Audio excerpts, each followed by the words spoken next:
पहला क्वेश्चन पढ़िएगा, देखिएगा क्या कह रहा है।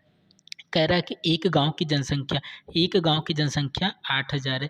यदि प्रतिवर्ष 10% की वृद्धि हो तो 2 वर्ष बाद जनसंख्या क्या होगी, मतलब आगे क्या हो जाएगी हमको ये बताना है, यानी 100 नीचे रखकर ही हम आगे चलेंगे। तो ध्यान से देखिएगा, कह रहा है जनसंख्या है कितनी, 8,000। जनसंख्या है कितनी, 8,000। ये प्रतिवर्ष 10% की वृद्धि हो रही है, तो 2 वर्ष बाद पूछना। तो 10% की वृद्धि तो मतलब क्या हो जाएगा, 110। 110 बटा क्या लिख देंगे, 100। यह 1 वर्ष का होगा, लेकिन 2 वर्ष है तो इसको क्या लिखेंगे, एक बार और लिखेंगे, 110 बटा 100। अगर ये 3 वर्ष के लिए होता, 3 वर्ष के लिए होता तो एक बार और 110 बटा 100 कर देते, लेकिन ये 2 वर्ष के लिए है तो बस इतने पे हम रोक देंगे, 2 वर्ष। अब जो चीज़ें कट रही हैं उसको हम काट देंगे, 1 0 2 0 3 0 और 4 0। 4 0 से 4 0 को हम क्या करेंगे, काट देंगे। तो इधर क्या बच गया, 80 गुणे 11 गुणे 11। क्या बच गया, 11 गुणे 11। अब 11 गुणे 11 करेंगे तो 121 होगा, गुणे एक कितना है,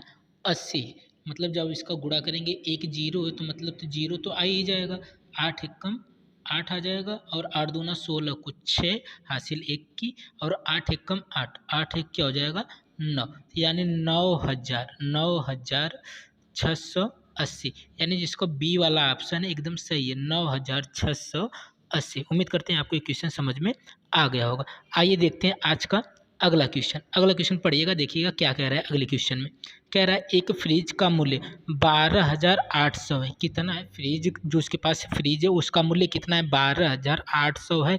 यदि कह रहा है कि 20% की कमी हो, इस बार क्या हो रही है, 20% की कमी हो रही, और कह रहा है कि 2 वर्ष पहले, यानी वर्तमान का दिया और पहले का पूछ रहा है, मतलब हमको पीछे जाना। अब पीछे जाना होता तो 100 कहाँ रखते हैं, ऊपर रखते हैं। इसे ध्यान रखिएगा, जब भी हम आगे बढ़ते हैं तो 100 कहाँ लिखा जाता है, नीचे। लेकिन जैसे हम पीछे बढ़ते हैं तो 100 को कहाँ रखना पड़ता है, ऊपर। बस इस चीज़ को ध्यान रखिए कि हम आगे जा रहे हैं कि पीछे जा रहे हैं। तो यहाँ पे साफ साफ कह रहा है कि 2 वर्ष पहले, उसने साफ साफ कहा है कि 2 वर्ष पहले बताइए कि 2 वर्ष पहले कितना था, मतलब ये पीछे जा रहा है। तो 2 वर्ष पहले जब आप जाएंगे तो 2 वर्ष पहले जाएंगे तो देखिएगा क्या होगा, है।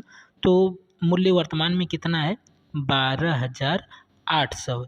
पीछे जाएंगे तो कन्फर्म में 100 कहाँ लिखेंगे, ऊपर रखेंगे।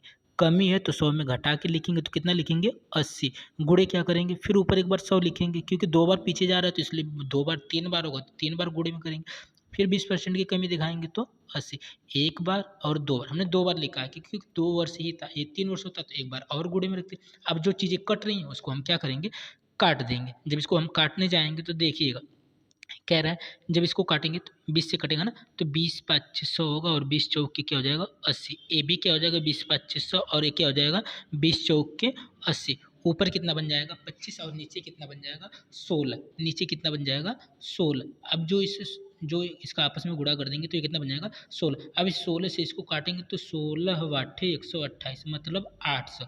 800 ये हो गया, और 5 गुणे 5 पहले से था, तो देखिएगा कितना बन जाएगा, 800 गुणे 5 गुणे 5, 5 25, 25 वाठे यानी 200। यानी इसका जो आंसर ए वाला है 2000, एकदम सही है। 100 हमने ऊपर क्यों लिखा, क्योंकि हम पीछे आए थे। ये अगर आगे जाना होता तो 100 नीचे लिखते। हमने 80 क्यों लिखा, क्योंकि 20% की कमी करनी थी। हमने 2 बार क्यों लिखा, क्योंकि 2 वर्ष से ही पूछा था। उम्मीद करते हैं आपको ये क्वेश्चन समझ में आ गया होगा। आइए देखते हैं आज का अगला क्वेश्चन। पढ़िएगा, देखिएगा अगला क्वेश्चन क्या कह रहा है। एक मिनट, देखिए कह रहा है कि एक परीक्षा ना, ये देखिएगा तीसरा क्वेश्चन। कौन सा क्वेश्चन है, तीसरा क्वेश्चन। कह रहा है किसी परीक्षा में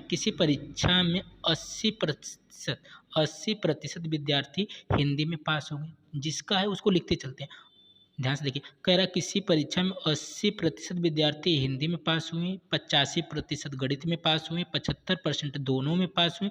तो कह रहा है फेल कितने लोग हुए इसको बताइए। तो ऐसे क्वेश्चन में कुछ नहीं करेंगे, पहले कह रहा है हिंदी में पास कितने लोग हुए हैं, 80%। खुद सोचिए, अगर 80% लोग पास होंगे तो फेल कितने होंगे, 20। इधर पास लिखिए और इधर फेल का लिखिए। उसने साफ साफ कहा है कि 80 लोग पास हैं, 80% पास है, तो 20% क्या हो जाएगा, फेल हो जाएगा। फिर अगली बार देखिए गणित में क्या कह रहा है। गणित में कह रहा है 85% लोग क्या हैं, पास हुए हैं, और तो फेल कितना होगा खुद देखिए, तो 15% क्या हो जाएंगे, लोग फेल हो जाएंगे। और कह रहा है कि दोनों में मिलाकर अरे दोनों तो हमने लिख ही लिया था, लेकिन एक बार फिर कह रहा है कि दोनों में मिलाकर कितने लोग पास हुए हैं, 75। मतलब ये जो 75 बता रहा है इन्हीं में से बता रहा है, मतलब इस 75 को इसमें से खाली माइनस कर देंगे, इस 75 को इसमें से क्या कर देंगे, माइनस कर देंगे। जब इसमें से 75 को माइनस कर 85 में से 75 घटा दीजिए 10, यानी ये 80 10, यानी कितना बच जाएगा टोटल 90। ये टोटल कितना आ जाएगा 90। जब 90% लोग पास होंगे तो खुद बता सकते हैं कि कितने परसेंट लोग फेल होंगे। तो बचा कितना 10%, 10% लोग क्या हो जाएंगे, फेल हो जाएंगे। तो अतः इसका जो ए वाला आंसर है एकदम सही। देखिएगा हमने किया क्या, कह रहा है कि 80% लोग पास हुए तो हमने पास कर दिया, तो 80% पास मतलब 20% फेल। 85% गणित में पास मतलब 15% फेल। और कह रहा है कि दोनों में पास मतलब इन्हीं में से फिर बता दिया। तो 80 और 85 अब जोड़ेंगे, फिर उसमें से 75 घटाएंगे तो 90 ही बचेगा। 90 की 75 क्यों घटा रहे हैं, क्योंकि इसी पासिंग में से दिया, तो घटाना तो हमने 85 में से डायरेक्ट घटा दिया, तो 10 बच गया और 80 था। 80 और 10 कितना हो जाएगा 90। यह 90 किसका आ जाएगा, पासिंग का आ जाएगा। जब 90% लोग पास है तो फेल का हमसे पूछा है, तो फेल कितने लोग हो जाएंगे 10%। उम्मीद करते हैं कि आपको ये क्वेश्चन समझ में आ गया होगा। आइए देखते हैं आज का अगला क्वेश्चन। अगला क्वेश्चन और चौथा क्वेश्चन देखिएगा क्या कह रहा है। चौथा क्वेश्चन ध्यान से देखिएगा, 1 मिनट। हाँ देखिएगा, ये 4 नंबर है। कितना नंबर है, 4 नंबर। क्या कह रहा है, किसी परीक्षा में उत्तीर्ण होने के लिए, किसी परीक्षा में उत्तीर्ण होने के लिए 40% अंक लाना अनिवार्य है। एक विद्यार्थी को 32% अंक प्राप्त हुए तथा वह 24 अंकों से क्या हो गया, फेल हो गया। तो परीक्षा का हमसे क्या पूछा जा रहा है, पूर्णांक पूछा जा रहा है। देखिए एक जो विद्यार्थी कितना पाता है, 32% अंक पाता है। कितना पाता है, 32% अंक पाता है। वो देखिए फेल कितने से हुआ, 24 अंकों से फेल हुआ।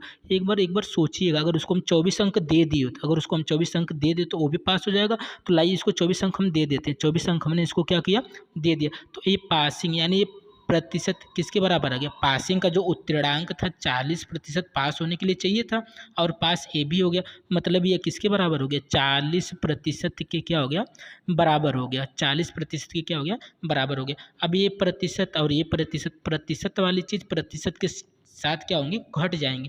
तो 24 हम इधर ही रहने देते हैं, और ये 40 और इधर आएगा तो माइनस कितना बनाएगा, 32%। और ये भी किसमें में 32%। 40 में से 32 जाएगा तो कितना आएगा, 8%। 8% बराबर कितना आ जाएगा, 24। जब इसको काटेंगे तो 8 3 24, यानी 1% की वैल्यू कितनी आ जाएगी, 3। तो हमें 1% की वैल्यू थोड़ी चाहिए, 1% की वैल्यू थोड़ी चाहिए, हमको क्या चाहिए, 100%। जब 1% बराबर 3 है तो 100% बराबर कितना होगा, 300।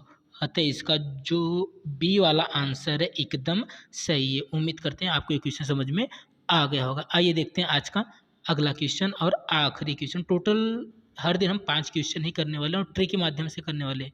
तो देखिएगा 5वां क्वेश्चन, कितना, कौन सा क्वेश्चन, 5वां क्वेश्चन। क्या कह रहा है, किसी चुनाव में जीतने वाले उम्मीदवार को, किसी चुनाव में जीतने वाले उम्मीदवार को 60% वोट मिले तथा वह 1800 वोटों से जीत गया। चुनाव में कुल कितने वोट पड़े। कुल का मतलब समझ जाइए, जब भी कुल पूछेगा टोटल पूछेगा, टोटल पूछेगा मतलब वो हमेशा किसको पूछेगा, 100% को पूछना चाह रहा है। एक बार देखिएगा, जीतने वाले उम्मीदवार को कितने मिले हैं, 60%। तो खुद सोचिएगा,